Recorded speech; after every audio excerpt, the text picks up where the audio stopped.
Today we look at an exciting addition to the Alvarez Yairi line. This new vintage mahogany OM is a treat we're going to tell you all about, so stick around.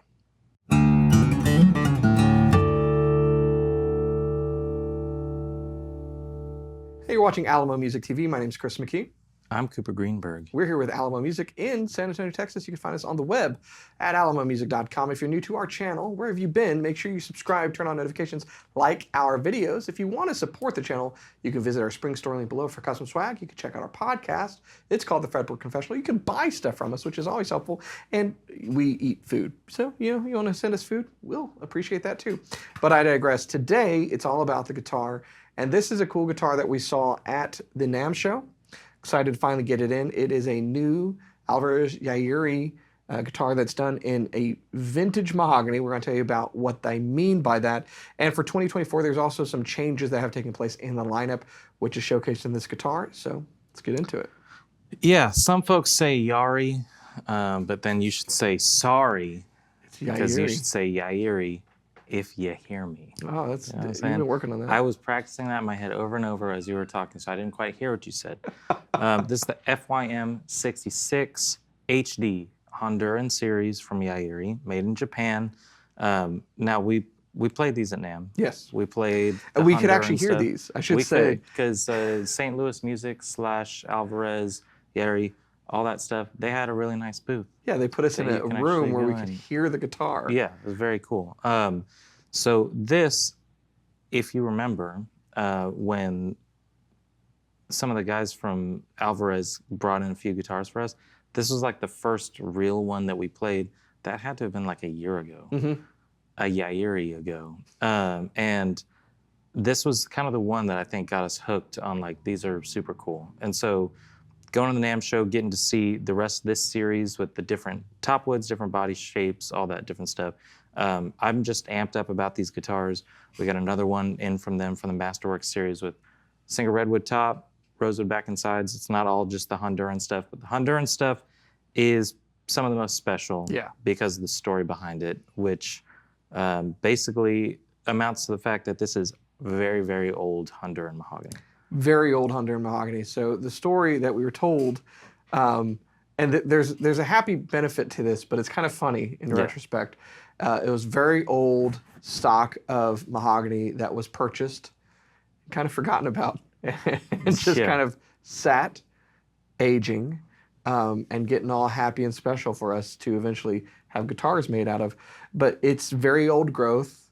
If you know much about kind of what's going on with Honduran mahogany, Martin's CEO has come out and talked about it a bit, that it doesn't usually get as much notice as far as ebony or rosewood or some other exotic woods to the limited availability of it.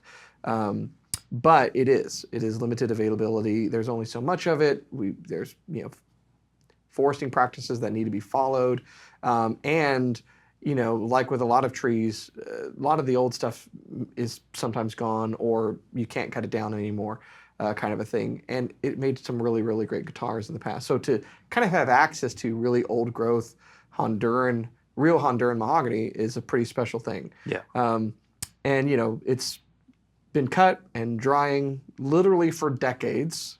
And now it's ready to make phenomenal guitars out of.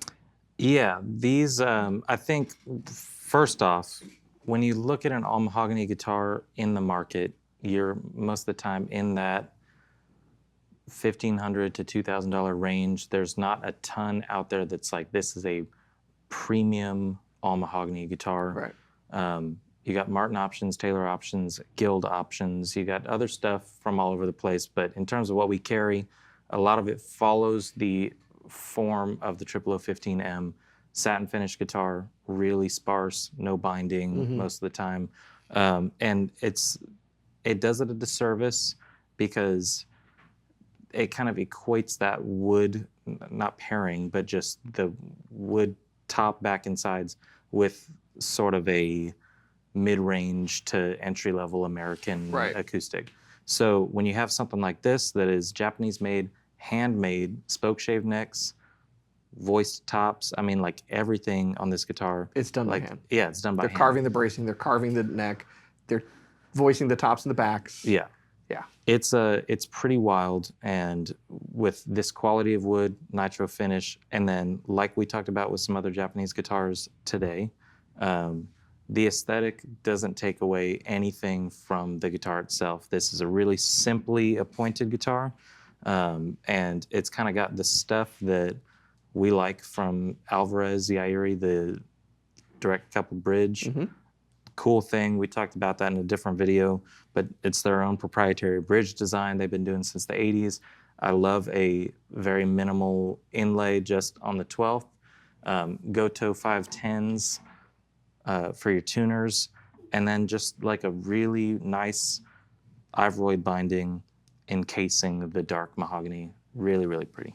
Some of the stuff under the hood, so to speak, that's taking place this year is a new bracing design. So it is a forward-shifted scalloped brace with asymmetrical tone bars for this model, but it's their FST6 bracing pattern, they're calling it, and all of the bracing is a little lighter and more delicate in order to increase the resonance of the guitar.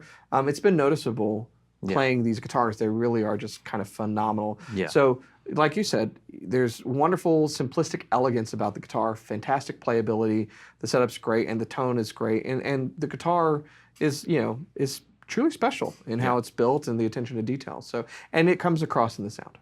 Let's take a listen.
So there you have it.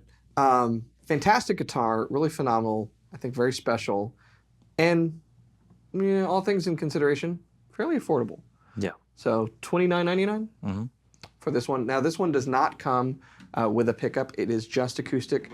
Pickups are available. We can also install pickups. We have a fantastic guitar technician that can do that, and that way you can get whatever you want in it.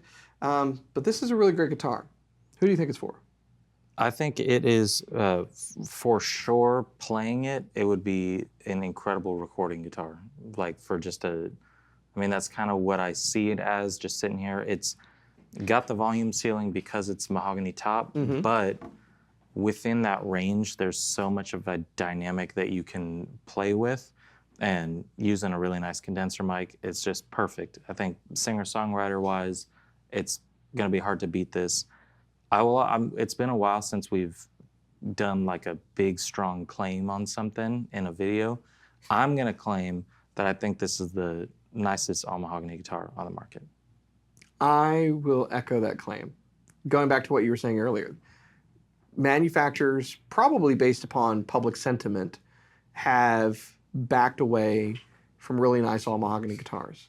What was that one signature model that Martin used to do from, what's his face at Wilco? Jeff Tweedy. The Jeff Tweedy. The Jeff Tweedy was a deep body all-mahogany gloss. And they've stopped doing it. Yeah. You know, and I would argue this is a maybe better guitar than that. But I like your call out to recording, because we've talked about this before. A hard top, like in this particular case, mahogany, accentuates your mid-range. It's nice, warm sounding, but it compresses your sound. It evens everything out. If you're someone who has kind of a picking attack all over the place, it really makes you sound like you don't have a picking attack all over the place. It evens everything out. It can really cause notes to bloom in the right way if you dig into it. Palm muting is really cool to do on an all-mahogany guitar. But yeah, they record really, really well because of all of those things. And hopefully that came across in the video today. Yeah. It's for me. I'll take this guitar all day. This is a beautiful, beautiful instrument. So yeah. I'm excited to get more of this stuff in. I, for one, I mean, this is the one that, like I said, got us really interested in this series. They have the Honduran stuff and the Masterworks all over, which bracing that Chris talked about, they've redone the bracing on all of those guitars, and they're all specific to the guitar, which is very cool. I fell in love with that Addy Top Mahogany Dread. That's the one that I think next I'm most excited for. But for this, for an all-mahogany, I mean, we've seen incredible all-mahogany guitars, say, from Martin at the NAMM show, custom shop stuff, that are $7,000, $8,000. Yeah. This being right at $3,000 for as much attention to detail and what's done by hand, and the quality of the wood, the age of the wood, it's unreal to me that they can sell it for $29.99, and I think it's fantastic. Yeah, absolutely. So there you have it. If you want more information, go over the specs, look at the beautiful photography. You can find it on our website, which is alamomusic.com. And if you have questions on any of these models, you can give us a call, but you can also chat with us on the website. It's a real person. There's no bots employed. There's people employed, and they would love to help you find your next guitar. As we've said in some other videos, when it comes to high-end Japanese-made guitars, these are impeccable instruments. The execution is phenomenal on them. They come in at a slower pace a lot of times because of the attention to detail, how quickly they are made, or not quickly they are made, and the time to get over here from Japan. So what we would often say from a public service standpoint is, if you're interested in one of these guitars and we are sold out of them, a lot of people often are as well. So rather than try to hope someone gets one in stock when you are ready to buy, it usually makes sense to just try to put one on order if you're going to get one. And the good thing is, with this kind of attention to detail and execution, you're pretty safe knowing that the guitar you get is going to be awesome. So yeah, absolutely. That's my PSA. It's good for me. So let us know what you think about this guitar and Yairi in general, now that you know how to pronounce it correctly. Thanks, Cooper. Don't be sorry calling it Yairi. So let us know in the comments below what you think, some memories that you might have. We have people come in all the time, talk about how much they love these instruments going from way back in the day, and we'd love to hear more stories about that. And if you're new to our channel and you like this kind of stuff, make sure you subscribe, you turn on notifications, like our videos, keep coming back for more. We'll see you next time.